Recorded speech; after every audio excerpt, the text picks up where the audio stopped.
Hi, Reddit. I need your help right now because I'm in a very bad situation with my stepdaughter and I have no idea what to do.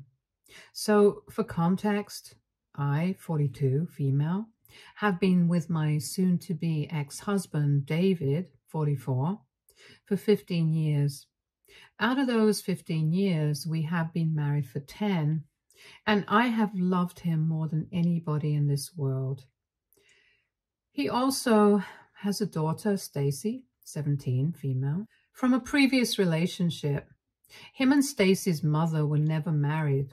They had only had a short fling for about a couple of months, but then she got pregnant and she decided to keep the baby, but they had broken up just a couple of weeks before she realized she was pregnant.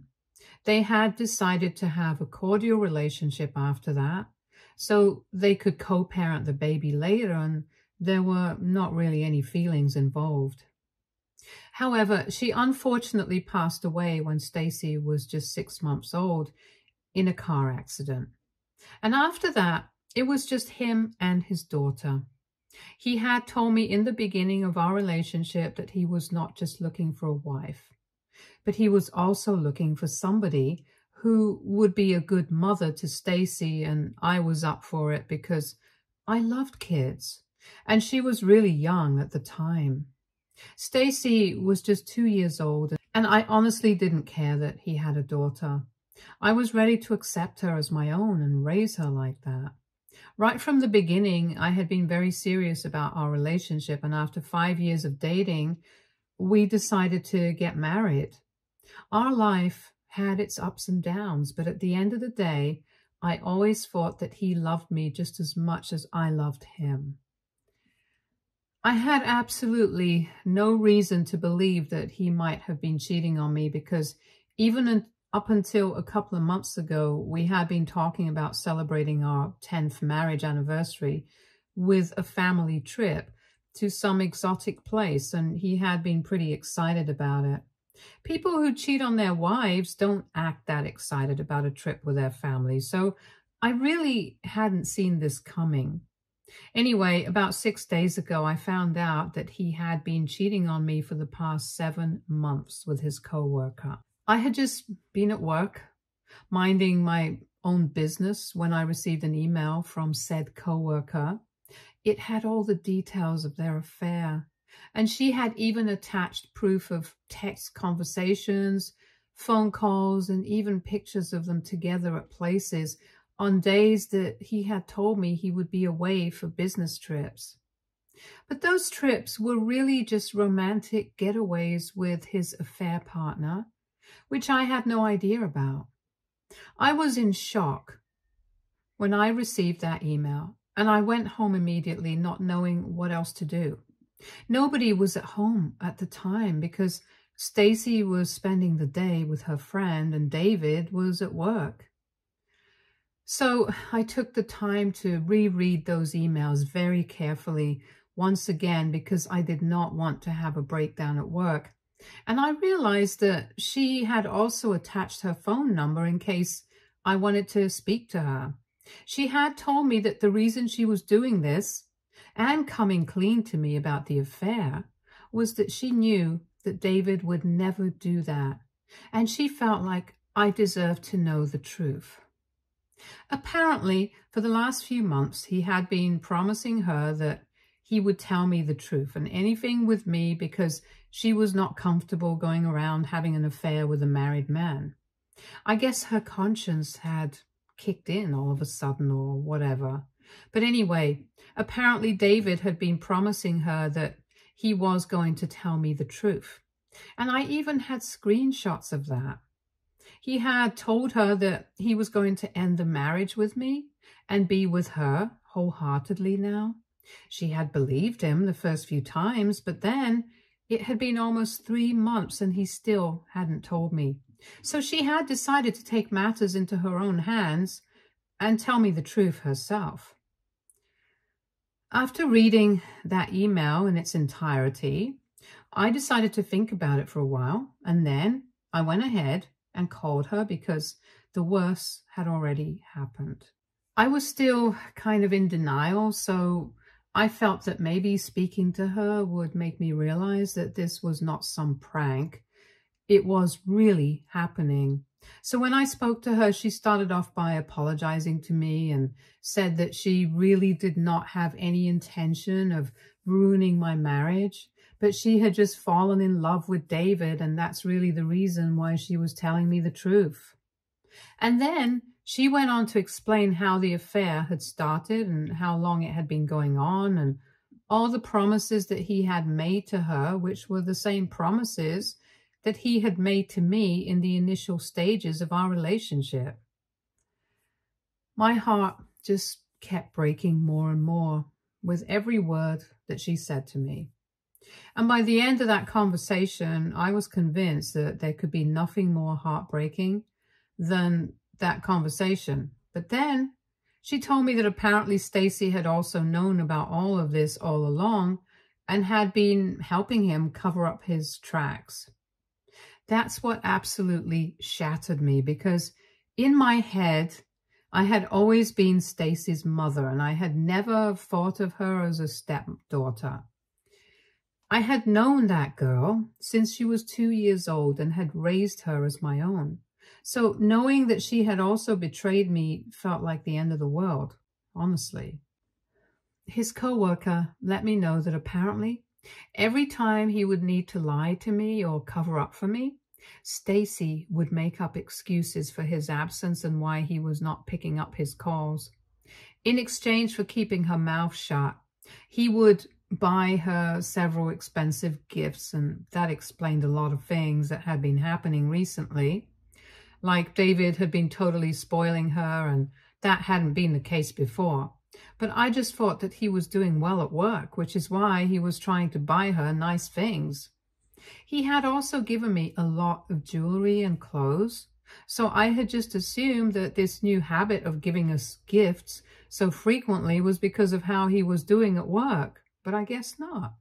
Anyway, getting to know that Stacy had also been a part of this and had even met her father's affair partner several times and had kept it a secret from me all along broke me even more than knowing that David had been cheating on me.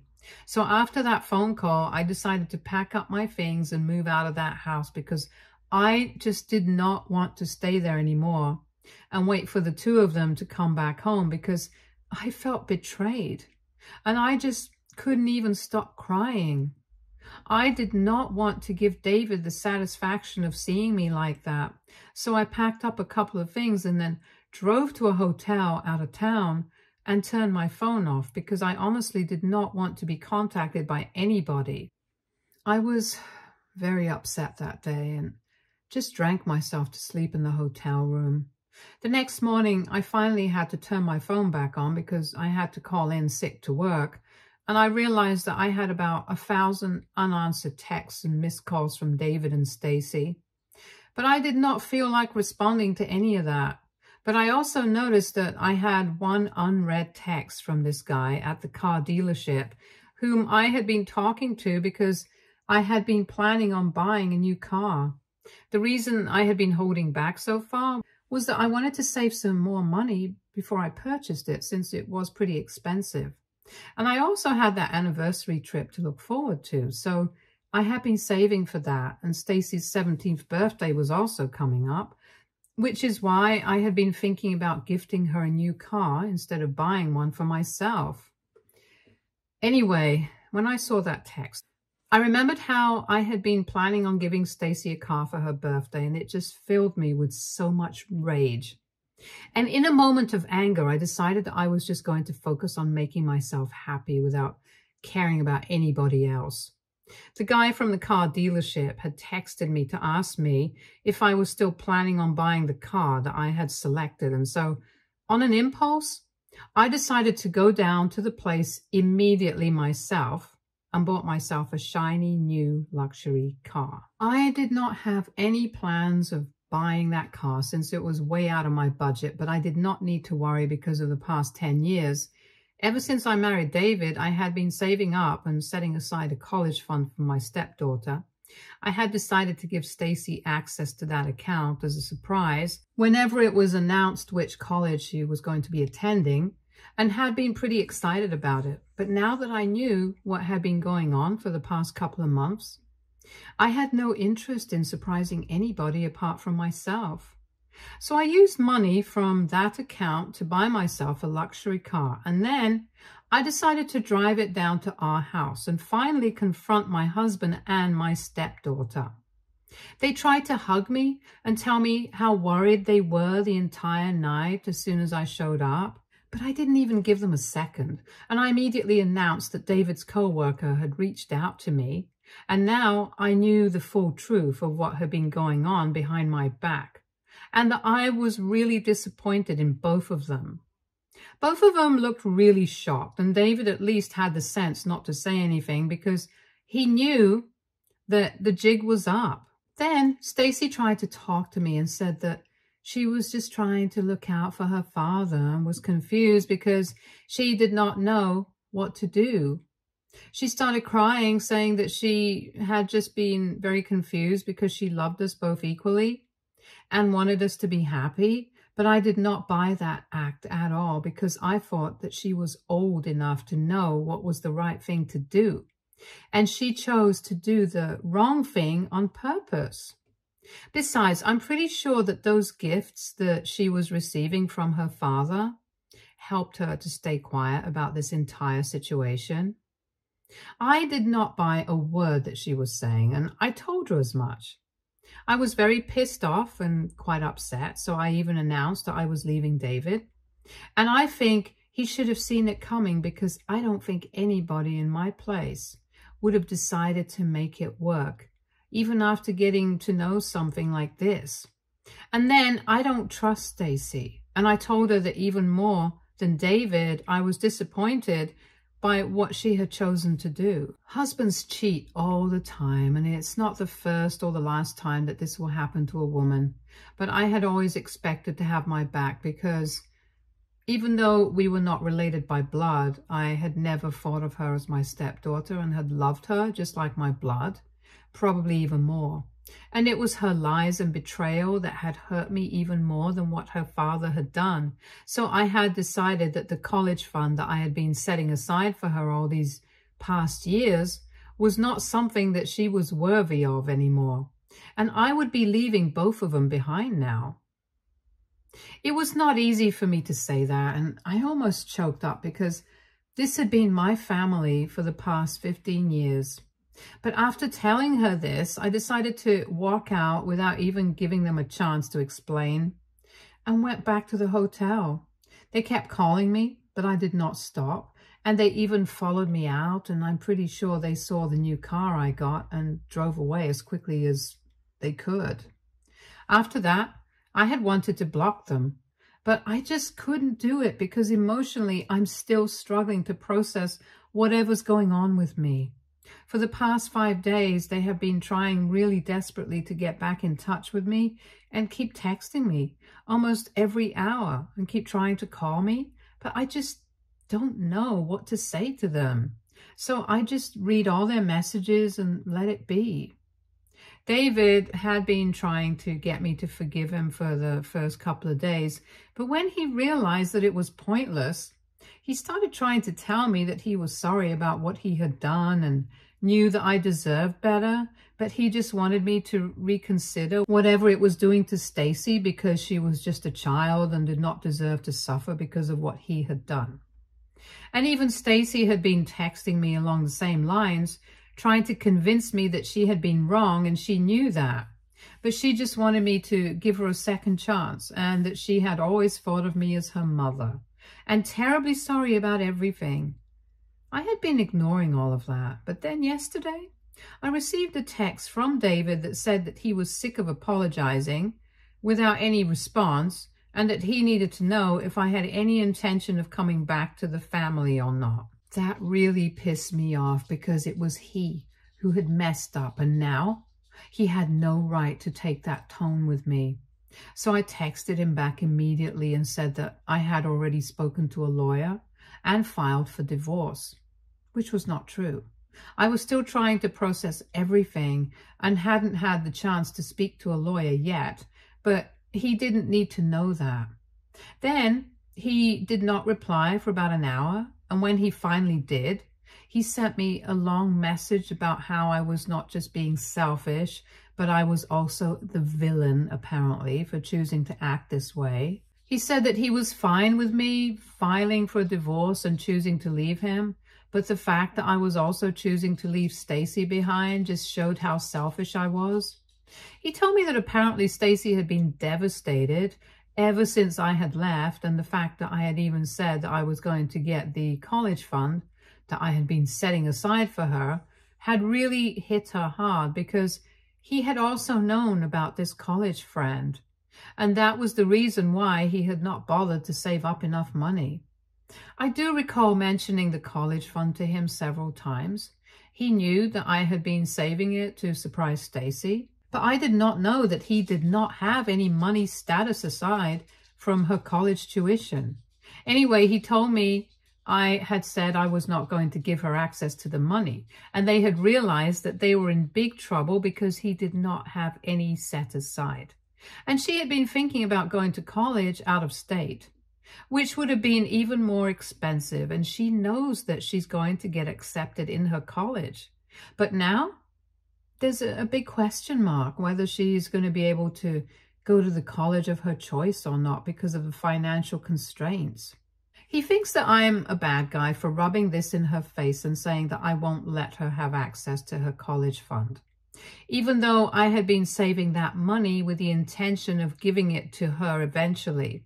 And the fact that I'm using this one little mistake against her to be selfish because he had seen my new car, it just doesn't make any sense to him. And he thinks that I should really reconsider this. Now, I feel very conflicted about what to do and the way he's putting it. I don't feel comfortable being the person who snatches things away from kids just to teach them a lesson or to push them, because I've never been that. I don't want to be that parent. But at the same time, Stacy is not exactly a child, and she knew what she was doing was wrong. I don't know. I feel like she's disappointed me, so what I'm doing is not exactly all that wrong. I'm just very confused. AITA for telling my stepdaughter that I'm not going to be paying her college tuition anymore after I found out that she had been helping my husband cover up his affair for expensive gifts. Update 1. Hey, I'm so sorry that I could not give you guys an update for the past 2 weeks. It's just that I had been really busy with work and with my lawyer, so there were a lot of things on my plate. But now I have some time, so first and foremost, let me just thank everybody who commented on my original post and showed me so much love and support. I'm really happy to know that people resonated with my story.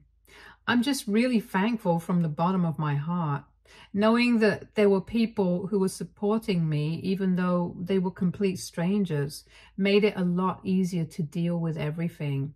So anyway, after David sent me that text and I made that post, I decided that I did not need to entertain any of this. Most of the comments on my post said the same thing, that I needed to block him and file for divorce as quickly as I could so that I could finally kick him out of my life. And that's what I did. Within the next couple of days, I had actually spoken to a lawyer and filed for divorce. I also decided that I did not, because even if I had been her biological parent, I still wouldn't have owed it to her to give her money for her to be able to go to her dream college. She should have thought about these things before she helped her father out with cheating on me. You can't stab me in the back and then expect me to turn around and give you a smile. I'm sorry, it doesn't matter how old you are or who you are. It's just not how this works.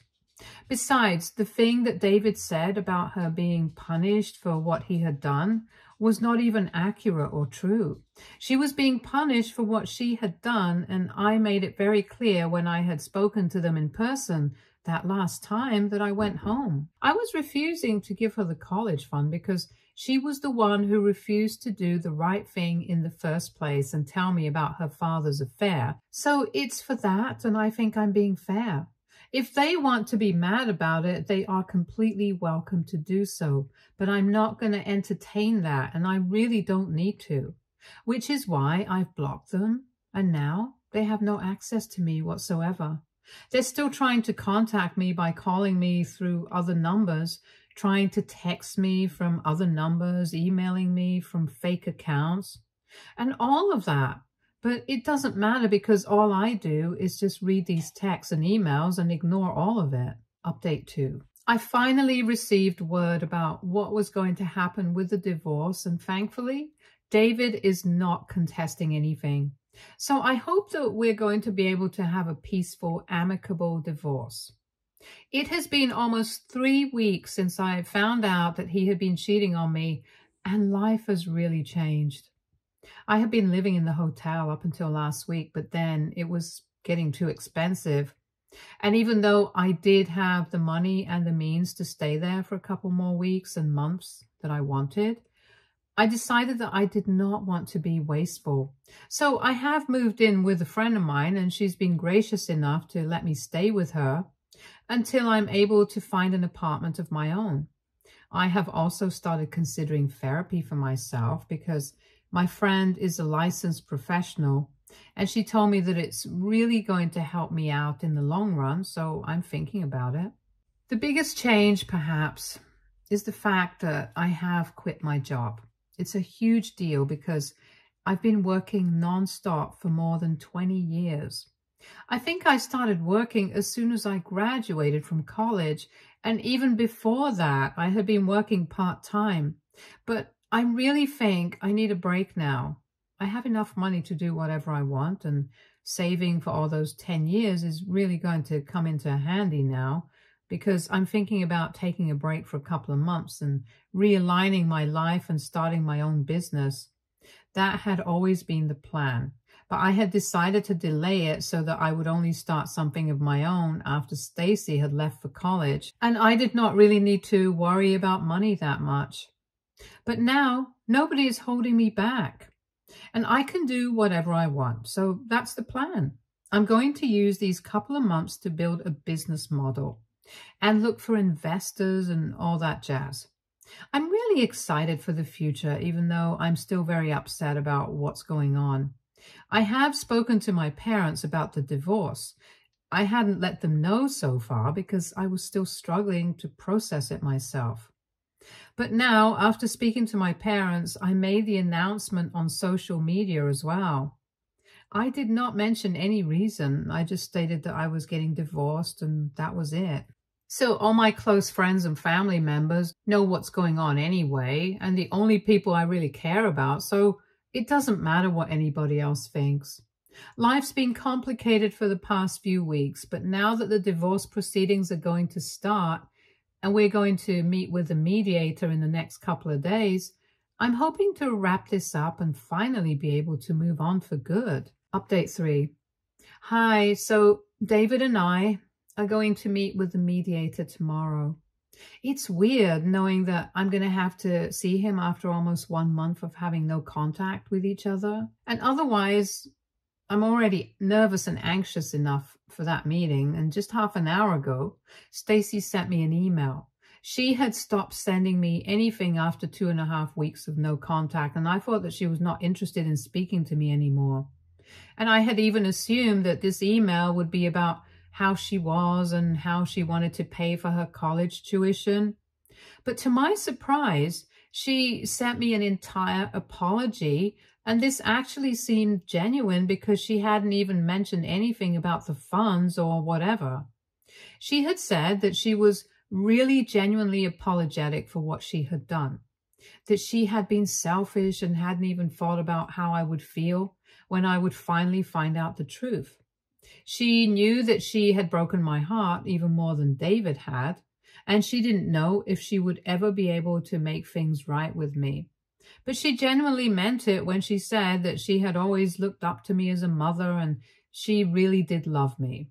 She also explained that all those gifts that David had been giving her, she knew it was from a manipulator, and she knew that his affair partner had made it seem like she was doing it out of her own accord. But she still insisted that it was more because she had been manipulated into keeping her mouth shut rather than her actually wanting to keep secrets from me. I don't know what to believe. Maybe she had actually been manipulated and that's why she hadn't said anything to me. She insisted that she was confused and didn't know what to do because she knew that her father was doing the wrong thing and he kept buying her gifts only to buy her silence.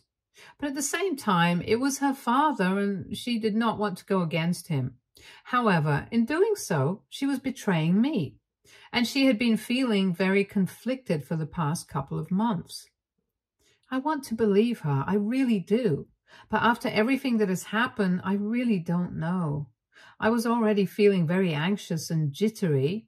And after reading that email, I feel even more weird about everything. I miss her terribly. And I also miss David, but I know that I need to learn to be able to live life on my own since I've learned the hard way that I can't just trust people, not even my closest ones. So I guess I'm going to have to keep up the no contact rule. Update 4. So it's been a couple of months since my last update. The divorce is going to be finalized in a couple of weeks now and finally going to be able to move on. The negotiations were pretty easy and the hard part was actually just having to see him at those meetings. I don't know what I felt whenever I saw him. It was like a mixture of anger, hurt, and just an immeasurable sadness. But I got through it somehow, and now I'm done. I've also been able to find a new apartment for myself, and I have moved. I've been living by myself for the past couple of weeks, and it's been nice. My friends and family visit me almost every other day to make sure that I'm doing all right, and I really think it's very sweet of them. I have company most of the time and I don't get to feel lonely, but I know that eventually these visits are not going to remain as frequent as they are now, but I'm going to have to make my peace with the fact that I am a single woman now, and I'm still trying to make my peace with it. I've also started therapy, and it's going to take a while for me to accept and process everything that has happened, but I know I'm going to be able to do it somehow. I have had no contact with David since the last mediation session. However, even though it's not easy, it's been different. In my last update, I said something about an email that she had sent me and how she had stated that she had been manipulated. I couldn't bring myself to trust her back then because everything was just too fresh. But recently, last week, I decided to reply to that email. She had been sending me emails after that as well, and she did not mention anything about the college fund and that would just keep me updated on what was going on in her life. It was more like a one-way street where she would keep trying to talk to me and I just shut her out. However, every time she would send me an email, my heart would break and I would just keep crying after reading because even though nothing sad was going on in her life, I just really missed the kid. So I decided to reach out to her and told her that I really missed her and nothing else. I still maintained that she was not getting the college part, but she responded to that email saying that she didn't mind. She didn't deserve it anyway. And she had decided that she was going to go to a college near home and give up on her dream college because she didn't want to bother her father with a student loan. And anyway, even if she had asked him to apply for one and become a co-signer with her, he would have refused. He's been very clear on that front, and they're going to have to make do with the money that they do have, and he's going to help her out as much as he can. But she's also going to have to contribute and work her way through college like most of us have. And she's fine with that, or so she says. Anyway, we've been sending emails back and forth, and I told her that I would love to rebuild the connection that I had with her. But I need my time because after everything that has happened, I just can't process anything right now. And she understands that. She told me that I can take as much time as I need because she has betrayed my trust and she knows it.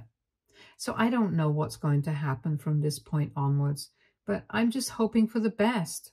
Fingers crossed. Stay tuned for more stories from our girl relationships.